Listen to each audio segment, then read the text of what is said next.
Hi, I'm Ken Merbler, welcoming you to another in our series of sales tips. What I want to talk about today is cold calling. I've been in the consulting and sales business for over 30 years, talked to a lot of professionals, a lot of people that have been very successful. One of the things that they have a problem with, though, is cold calling. And what they have is a fear and a lack of confidence. So today, what I would like to do is to give you 5 points so that you can structure your cold calling process and have a better achievement, so you can make those sales goals that you're given on a quarterly basis. The 5 points that I want to talk about today are what is cold calling. I'd like to set kind of a foundation so we all understand it the same way. Secondly, I'd like to help you overcome your fear and lack of confidence so you become more comfortable with the idea of making that cold call. Thirdly, I'd like to talk about a question that I'm asked many times, and that is, how many calls do I have to make to get a meeting and maybe to get a sale? And we'll talk about the parameters on that and some recommendations. Fourthly, we'll talk about the planning of your cold calling process, and it is a process. And lastly, we're going to talk about improving the odds of your cold call process. Now let's talk about each one of these points, but drill down a little bit more to give you some perspective of what it takes to be successful. First one, as we said earlier, is what is cold calling? Cold calling really is the first step in your business development process. If you think of sales from left to right, we've got to fill the funnel. And business development is key to that and developing new accounts. So cold calling helps us pick up that telephone, call that new customer, that net new customer we need, our boss is asking us about, and set that meeting so that we can put that one in our funnel and move on.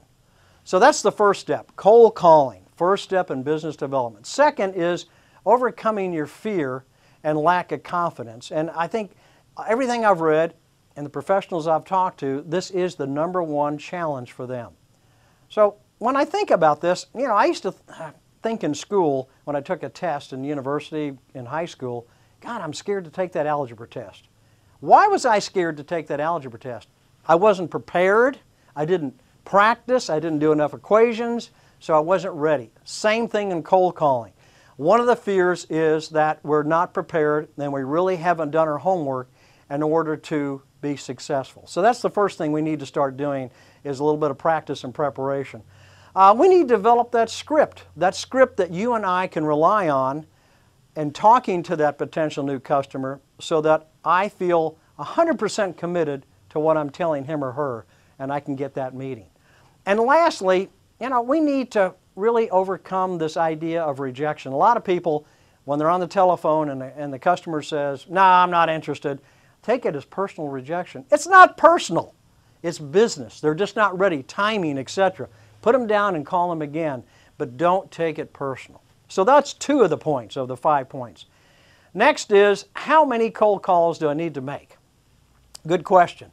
There isn't any real good answer to that. There's some parameters. I'll give you some examples. As an example, if you look at the top executive, CEO, COO, CFO, the top echelon of a company, it's going to take more calls to secure a meeting with those people. As you go down in the organization, it's going to take less calls. Example, if I have the CEO I'm after, it could take 100 calls a day, 500 for a week, in order to have 2 or 3 meetings. It could take that many. By the way, if I'm really good at this, it'll take less. So if I'm better at cold calling, I feel more comfortable, my voice is there, I'm reading the customer's voice inflection, then I'll do better. But typically, if I'm looking at a CEO, I'm looking at 100 calls. If I'm looking at the purchasing person, maybe I'm looking at 25, 30 calls a day, so it depends on what level. That's the determinant. But you have to be committed and dedicated to it. All right, let's go to step number 4, and that's planning the cold calling process. I said earlier you need to get a script, and really what you need to have is a great script, a script that you yourself can believe in, as well as the customer. It's something that you have faith in, that you know is true, and you can really stand behind it. That, by the way, lowers your threshold of fear and gives you more confidence. You need to think about, where should I do this cold calling? I don't want to do it in a bullpen with 30 other people yelling, screaming, telling off-color jokes, etc. I need to go to a quiet office, and I always like to put a mirror in front of me. You know why? because I'm on the phone, I can't see expressions, but I can see my expression. I want to be smiling, I want to drive energy into the phone conversation, and I want to be listening, and that creates a good environment for that particular process. Lastly, in planning, I want to schedule it. And then here's, to me, very, very, very key. A lot of salespeople say, well, you know, I'll do the cold calling when I get a chance. I'm going, no, no, no, no.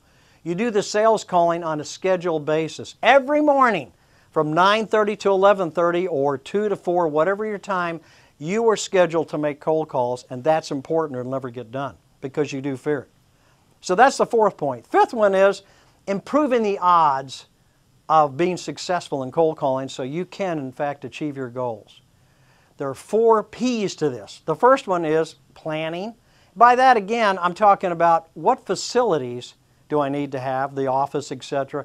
What activities do I need to do to get ready for this?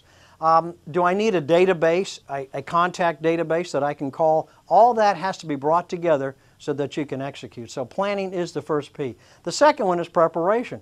And by that I mean, what's your attitude?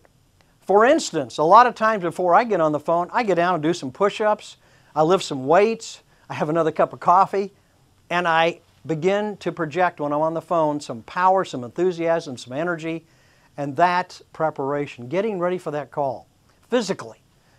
The third P would be practicing. So I planned, I prepared, and I want to practice. I'm going to get my buddy, maybe a senior salesperson, and I'm going to practice with him in role play so that he can give me objections and I can think, oh, okay, how I can respond to that objection so that I can secure the meeting that I want to have. And lastly, and probably, if not the most important, is perseverance.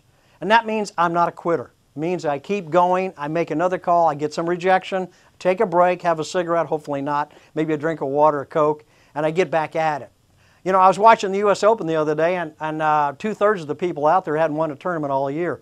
They're persevering. They don't quit, and eventually they will win.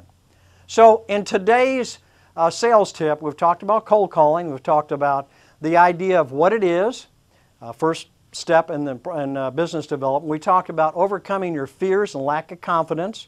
We've talked about how many calls you need to make, again, up and down the organization. We talked about the importance of planning your process, and lastly, improving your odds. So good luck with this tip, and I look forward to being with you again in the near future. Thank you very much.